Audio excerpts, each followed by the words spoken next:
Hello readers, I'm back, at least temporarily.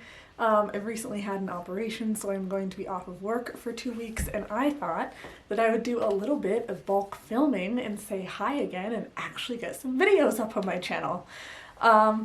General update, I'm working a lot. I recently had my tubal ligation that I've been really looking forward to, so I'm finally getting some time off to really concentrate on reading and on creating my videos, because besides working, I'm also finishing up school. I just found out that I have 3 classes left, so I'm so close. And then hopefully after like March of next year, I should get back to my much more regular filming schedule. The holidays are gonna lighten up a little bit in schoolwork for me, but I am increasing my work schedule, so we'll just have to see how that goes. But anyways, I'm doing pretty great. I'm a little bloated, I'm a little crampy, but I'm here, I'm feeling fine. I'm wearing makeup for the first time this week, and let's get to it. I asked on Twitter what I should film. I had a couple of suggestions, and so this video is dedicated to Ashley from Read Now, Sleep Later, and she asked me to talk about my favorite disturbing reads, but including any genre, and this is tricky. I don't know that I would describe a lot of disturbing reads as favorites. I don't necessarily get a ton of enjoyment out of super disturbing reads, but there are some disturbing reads that I want to talk about whether or not they are favorites. So I'm just gonna kind of go off from there.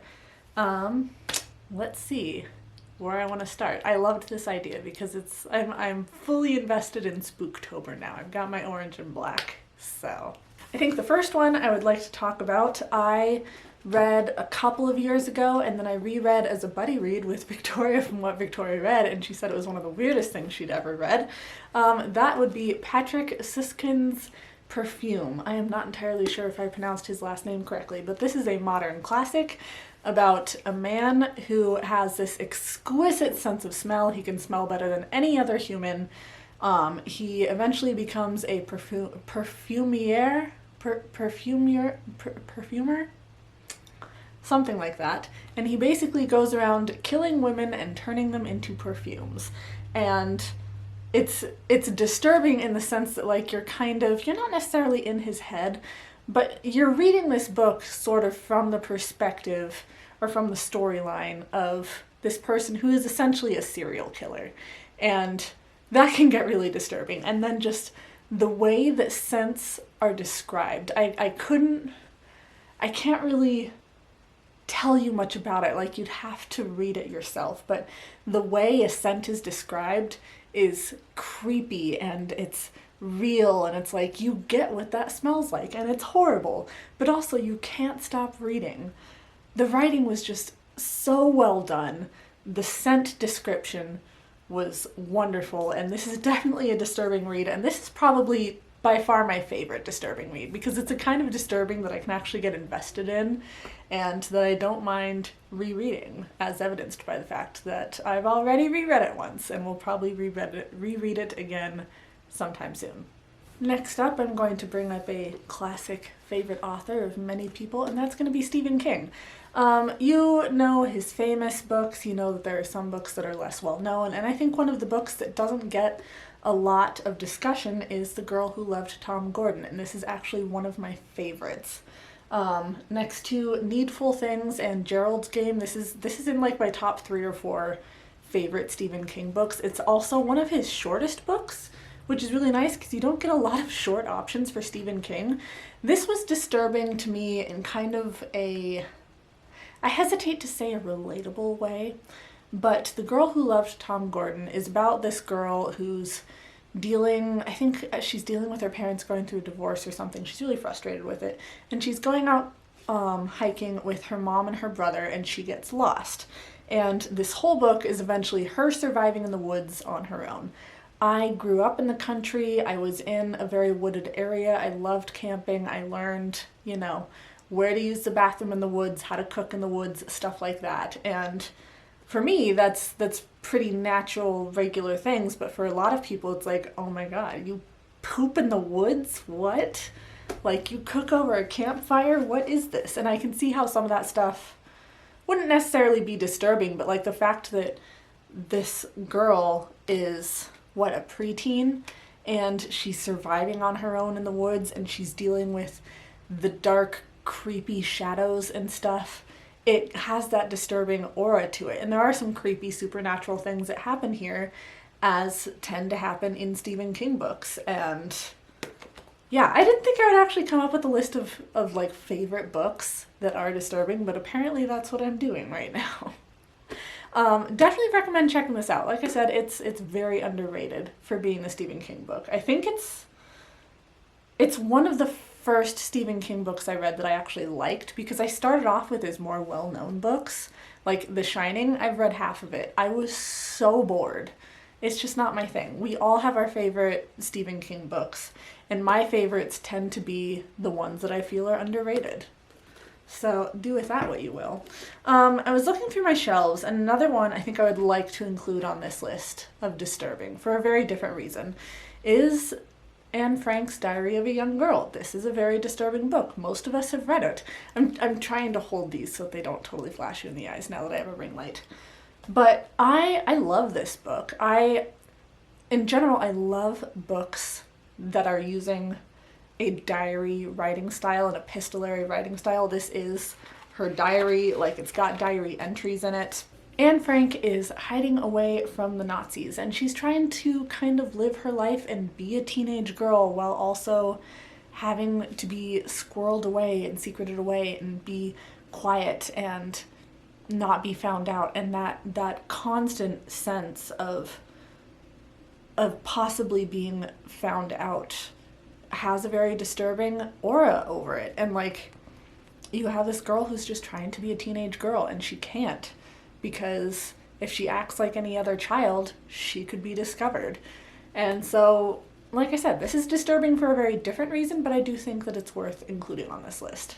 I really like that Ashley said any genre, because usually when you think disturbing books, you think horror genre, but here I've got like a classic sort of horror, I've got a Stephen King horror, I've got a historical book.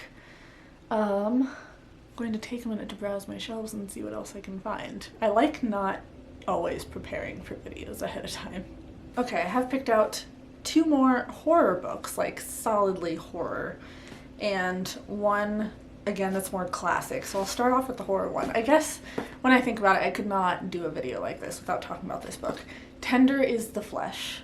I have a standalone review on this. I will link it up above. Above? I think it's over here.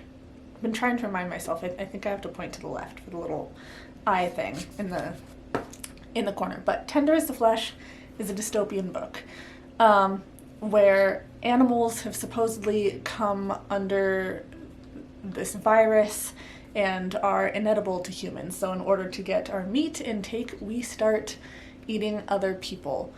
Not always killing other people, sometimes like actually breeding and raising people in order to be eaten. And this is a whole conversation on veganism and cannibalism and kind of the meat industry in general, and it is riveting and very disturbing. I still get so many comments on that video like, wow, this was really good, but I was really freaked out and I was really disturbed. And if you want to know more about this book, I recommend checking out my review that I'll have in the corner. But be forewarned, this is not for the faint of heart, but it was really well written, and I would love to read more of Baz Tareka's books. I believe she has 1 or 2 others out, but I think this is the only one with an English translation. So yet one more reason for me to attempt to actually learn some Spanish so I can broaden my reading horizons. Next up, I wanted to talk about my favorite Gillian Flynn. So everyone's got kind of a different favorite Gillian Flynn. Most people seem to talk about Sharp Objects. Honestly, I don't like Sharp Objects that much.